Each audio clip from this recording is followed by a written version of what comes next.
Is that Schemer? Looking at us? Oh, I think so. Hello? Anyone have bad feeling? It's just your imagination. Helios extends his axe, creating a crack in the tent flap, peering in uneasily. I don't like Anumian. They don't like me. You can't be afraid to reach for the stars, Helios. Aggee pulls back the tent flap and enters Ninsunu's tent. Our heroes reluctantly follow. The tent interior is ripe with treasures and antiquities, fine furniture, tapestries, rich rugs, statues, and incense. An Akkadian lady, Ninsunu, in a striking blue gown, sits regally at a table with a stack of cards.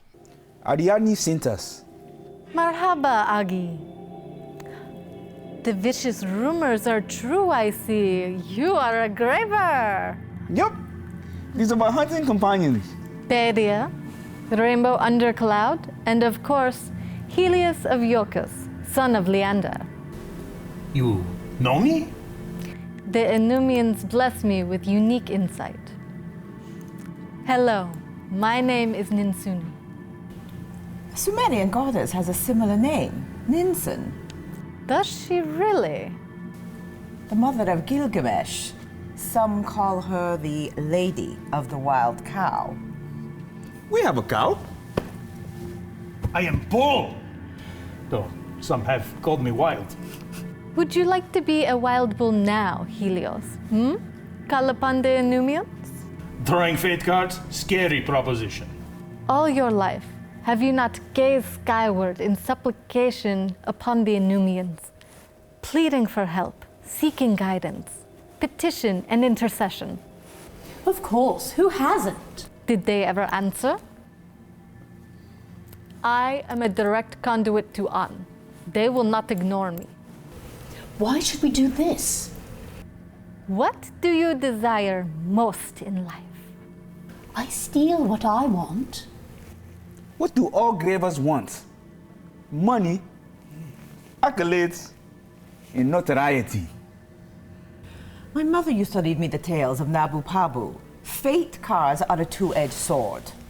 They killed my papa. ARIADNE sent us here. Remember, what you want is irrelevant. I'll go first. Ninsunu fans the cards in front of Aggee. He chews on his lips, thinking. He draws and flips a card face up on the table. The card is fate. Instead of laying motionless on the table, it flutters in the air, as if coaxing the other cards to come forth. In response, 4 more cards come flying out of the deck, coming to rest face down next to the deck. And then the fate card vanishes. What the Fate? Fate is a 4-letter word in any dialect. What does he mean? The 4 of you have been ordained to proceed on a single great quest. That doesn't seem too bad. To Ife, the city of 401 gods. Aggee! Can we start over? You are in the hands of fate now.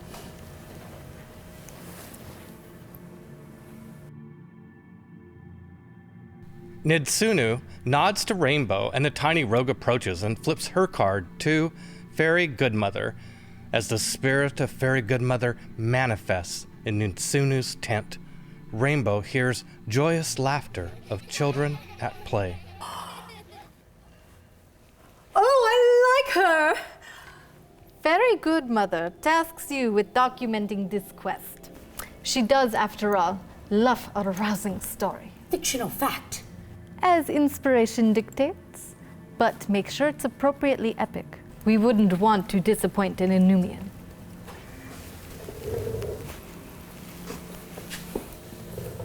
Next, Bedia approaches and flips her card to Huntsman.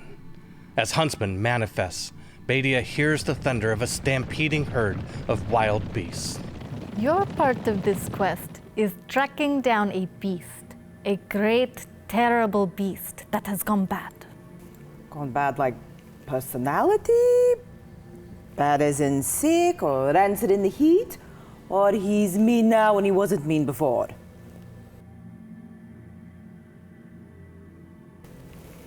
This is not a question and answer exchange, is it? What does fate have in store for you, Helios, son of Leandor?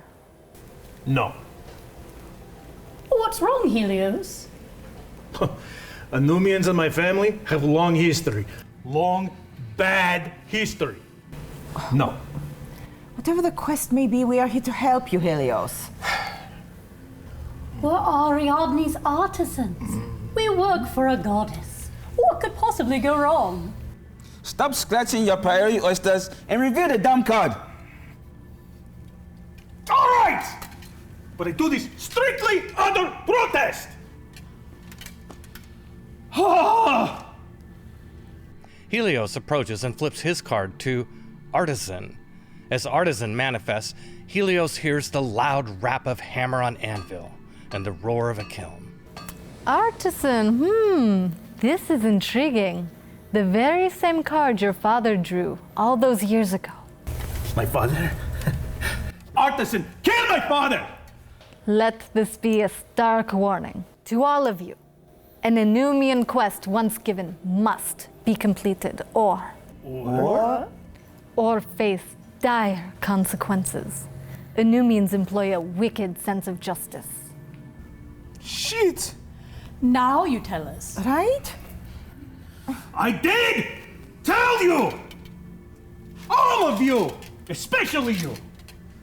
Helios, you must finish what your father couldn't. Your axe. The forging process is unfinished.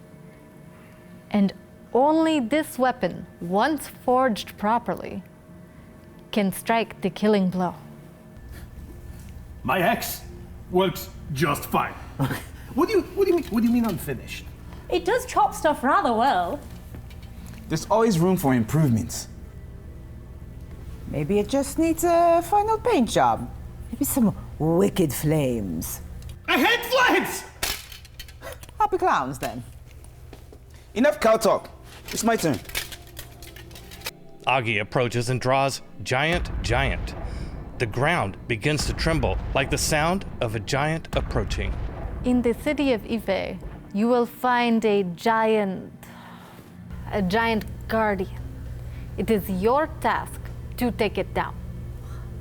Well, if it was easy, I would be disappointed. It will not be easy. Good luck. Suddenly, there's a brilliant white flash, and our heroes instantly find themselves standing outside the tent entrance with Umba. Ninsunu's tent is still lit from her welcoming braziers, but Ninsunu is nowhere to be found. Well, that was rather rude. I've been told that about before, but gods? I guess that means we are off to Ife, correct? Oh, you heard? Oh, is it far? Forget far. Is it dangerous? Any city with that kind of concentration of gods is probably dangerous. I thought Set was the only god. The only legal religion, Helios. There are many gods. Graver's Dig has two right now. Ariadne and BRIGTHYWNA. Fixed is a Chan god. I want to be a god. It is the age of gods. Ife is a city of 401 dead gods. Or at least that is what the legend says. Dead? Like cemetery? Dead like lost or swallowed up by the jungle and the mists of time. Well, it would not be much of a quest if it was easily found, now would it? Early the next morning, the docks of Graver's Dig are a perpetual buzz of hyperkinetic energy as ships come and go, passengers and cargo unload and offload, as the case may be. Our heroes approach a gangplank. At the top stands an irritated Umba. Hurry up, you are late. Oh, we had to get Helios drunk first. Our four heroes guide inebriated Helios up the gangplank onto the ship. Is this a ship? No, it's a wagon. It's a luxury land yacht, Helios. With masts and sails? What is wrong with him? Water in ships make him nervous. It's best we keep him oiled. Aggee offers Helios a flask. Drink. Blurry-eyed, Helios squints first at Umba and then at Cookie, the ship's cook carrying a keg and every bit a pirate.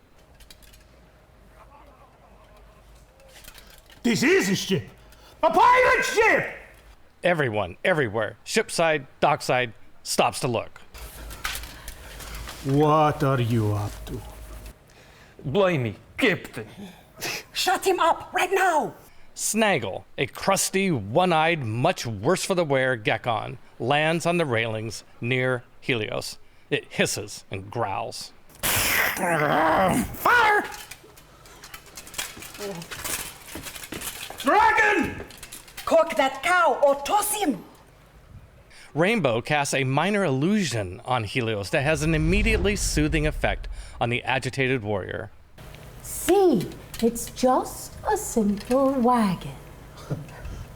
A bozo wagon. Captain Bozo!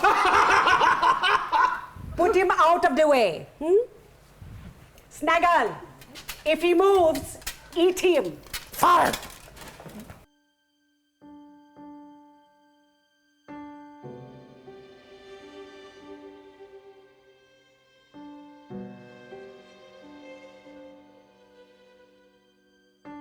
The Boyonogo River is the largest river in northern Samaria, a busy shipping lane from the port city of Sheol, and by extension, Graver's Dig, to the vast riches hidden deep in the continent's chaotic wilds.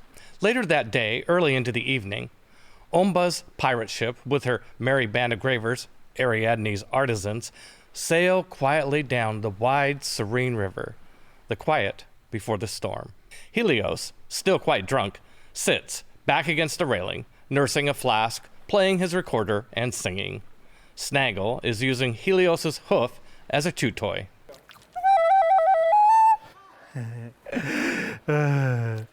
So now you know my name. I guess you realize. Don't try to fight it, babe. I've got you hypnotized. And sometime late tonight, you'll hear the Gekon call. Gotta be old Snaggletooth. Gonna grab you by the balls. Umba stands watch over her command as the sun dips low on the horizon. Aggee, Badia, and Rainbow, stretching their legs on an early evening stroll, join Umba.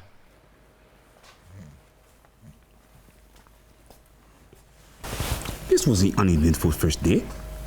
The way I prefer it. Badia points skyward as the Anumian summer blossoms. First week of summer. The suffocating heat isn't ideal for jungle exploration. I love summer sun acrobatics high season with the buzz of the bees. A loud, startled cry breaks into the peaceful moment. Flying devil shark! Everyone's eyes are drawn to the sight of a giant winged devil shark who has Helios in its serrated maw. Snaggle flies around the mad, thrashing shark, taunting it. Helios, despite being literally in the jaws of death, laughs hysterically. I'm not afraid of shark! Badia leaps into action, casts Shocking Grasp on the shark. Shocked by the shock, the apex predator spits out the steak that is Helios and sends him sprawling across the deck. Our Minotaur friend spins to a stop, back to the railing. Ouch! He hears a giggle and looks up into the one good eye of Snaggle, perched on the railing above him. Real comfort food. He downs the rest of the flask and passes out, drunk. Meanwhile, the flying devil shark circles, searching for a new victim. Rainbow sends her CHAKRAM spinning into the shark's jaw. Teeth explode, raining down on the deck like chiclets. Chakram chakra! Aggee marvels at the magnificent flying beast. Do you think this is a giant guardian I am supposed to defeat? Oh, for sure. Anything that attacks my ship, consider it your destiny to kill it. Aggee leaps, thrilling slow-mo monk action. Shark devil death! He descends, pummeling the shark with 2 quick bow strikes. Chans are fast, but devil sharks are apparently faster.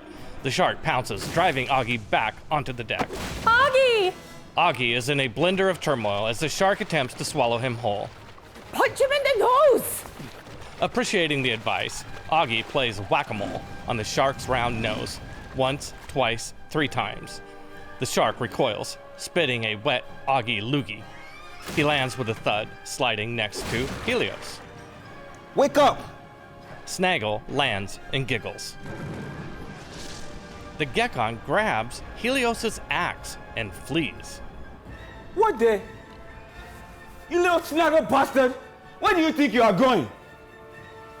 Aggee Chan jumps fast and just barely grabs the end of the axe before Snaggle flies beyond the ship's railing.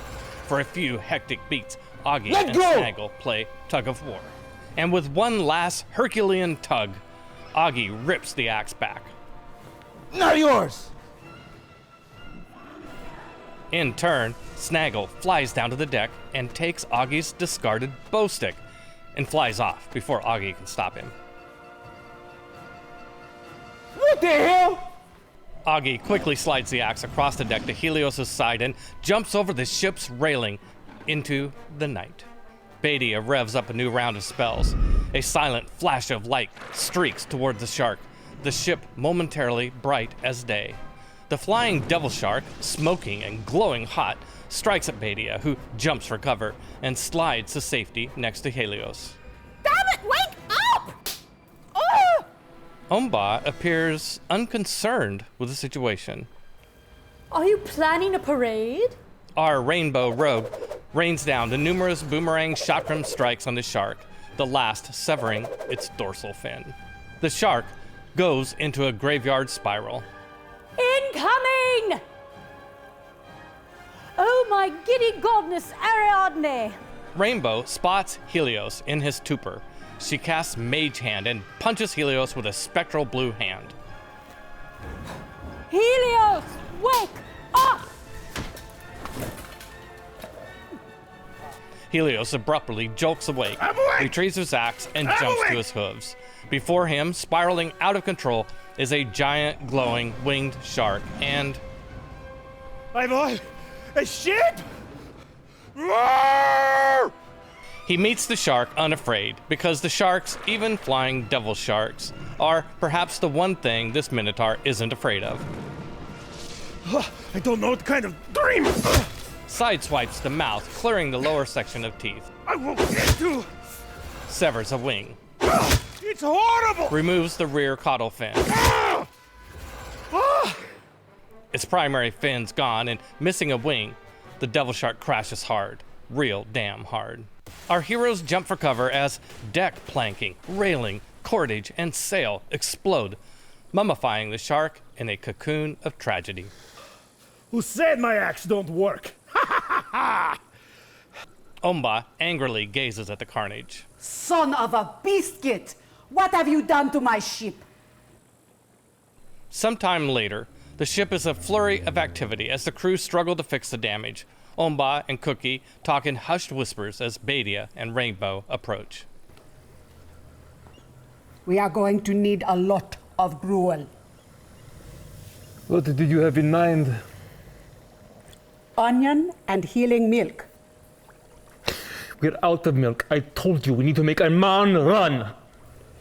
I have a private stash. I will bring it down presently. Hey, Captain. Oh, do you mind if I accompany you? Rainbow proudly carries the shark's dorsal, barely able to see over it.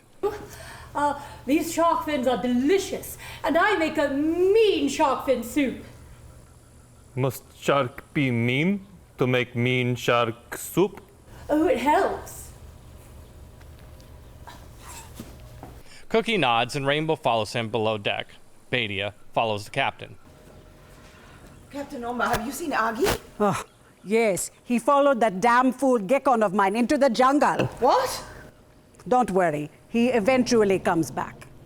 Are we talking Snaggle or Aggee? Nearby, Helios is busy, joyfully chopping and stacking shark meat. I'm a lumberjack and I'm okay. I sleep all night. I work all day. He hacks off a giant slab of meat and tosses it blindly over his shoulder. The bloody hunk sideswipes the sailor in the face, sending him over the railing. The ship's dark galley is a clutter of mishmashed pots and pans and remains of past meals. The claustrophobic cabin smells of shit that should never be in a galley, or in a home, or inside the border of any civilized nation for that matter. Cookie enters, followed by Rainbow. That's an interesting aroma. Wherever did you get the recipe? Gruel is best kept family secret. You should consider a maid. No, it's bad for gruel. Brew soup over there. I, Cookie, gruel here. Do you want to be my sous chef? I will teach you my family recipe of shark fin soup. No, I cook gruel. Cookie drinks deeply from a moonshine flask. Are you looking to share? You could probably share drink. It's very strong. Cooking best done drunk. Yeah. Oh, what is it? This is barbarian bootleg liquor. Oh. Oh. Freaky weird. Uh-oh. Bedia follows Umba toward the galley. I'm not comfortable blindly sailing into Aoife, if you know what I mean. I am not very happy with it either, if you know what I mean. Cookie stirs a huge 10-gallon pot of gruel on a potbelly stove. Nearby, Rainbow is out cold, face planted on the counter. A thump and a bump and a growl catches Cookie's attention. Okay. Okay. Calm down. It's almost ready. Cookie opens a garbage chute. Inside is a bulbous, grotesque eyeball and a sea of smaller eyeballs. A sphincter mouth orifice thing with teeth groans. You want a rainbow snack? Holy rainbow of colors! I need some more of that magic. No. Weak constitution. Very bad. Oh, come on. You must tell me the secret. Maybe later. Right now, I focus on gruel. You must have some idea. The door squeaks. Captain Umba and Bedia enter. Bedia immediately clamps her mouth and nose. Oh, see! Tell me that is not your soup, because I'm not eating that shit if it is. God won't give it away. Pigs won't eat it. You guys want some soup? Rainbow is on spiritual odyssey in my boot. Umba hands Cookie a white, liquid, clear bottle. He takes it and immediately pours it into the pot that produces a hiss. We need more information about this guardian. I can only speculate.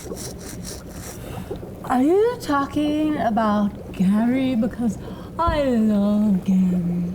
Gary is a tunnel terror who is downright adorable compared to the guardian of Ife. Then you do know. What is it? What could possibly protect the graveyard of 401 dead gods? A shadow of fear haunts Bedia. Did this thing kill the gods? Is it some kind of apocalyptic god slayer? It is a Drasseldar, okay? Emperor Kodava put it there to protect the city. Guard against you going in or the dead gods coming out? It's a good question. Oh, is that all?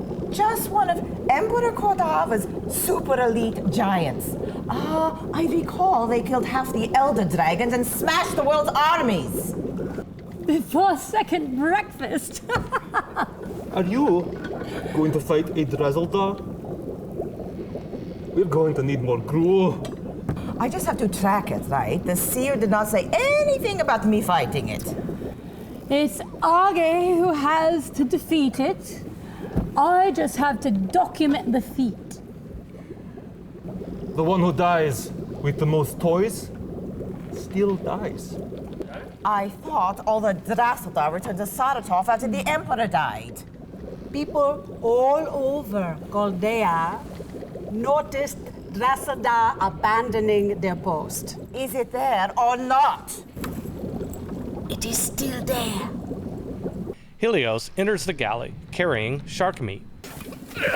I will strike fatal blow with my axe. So she said. Was there not a small bit about you painting wicked flames on your axe first? I hate flame. Happy clowns, then. Happy.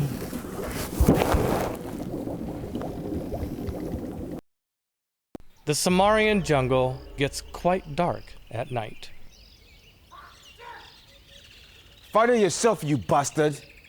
Aggee stumbles loudly through the jungle underbrush, strikes his head on a low-hanging branch. Ow! You pesky little... He scans the darkness. See? Now you got me lost.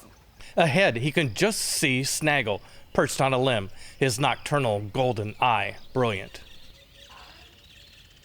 Let's go back. Aggee takes a couple steps closer. The Gekon still has his bow stick in its clutches. He must be up to something.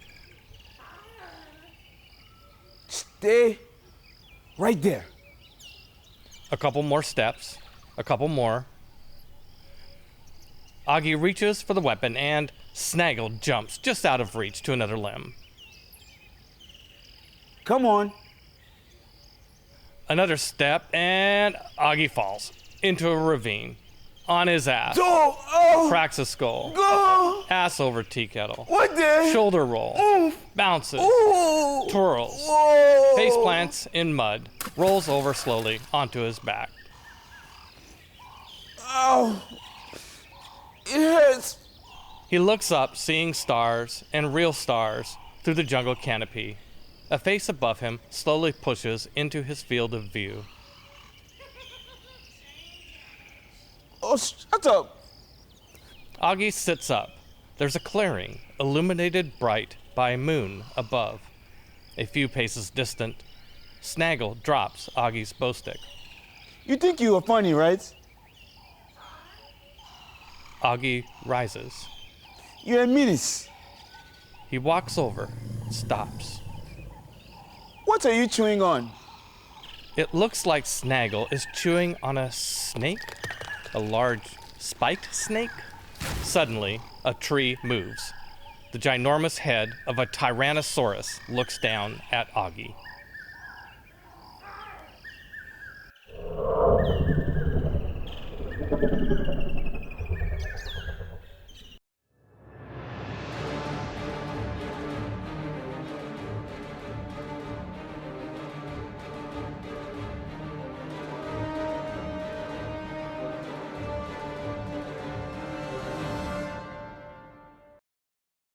Late that night, Omba and Cookie enjoy a nightcap.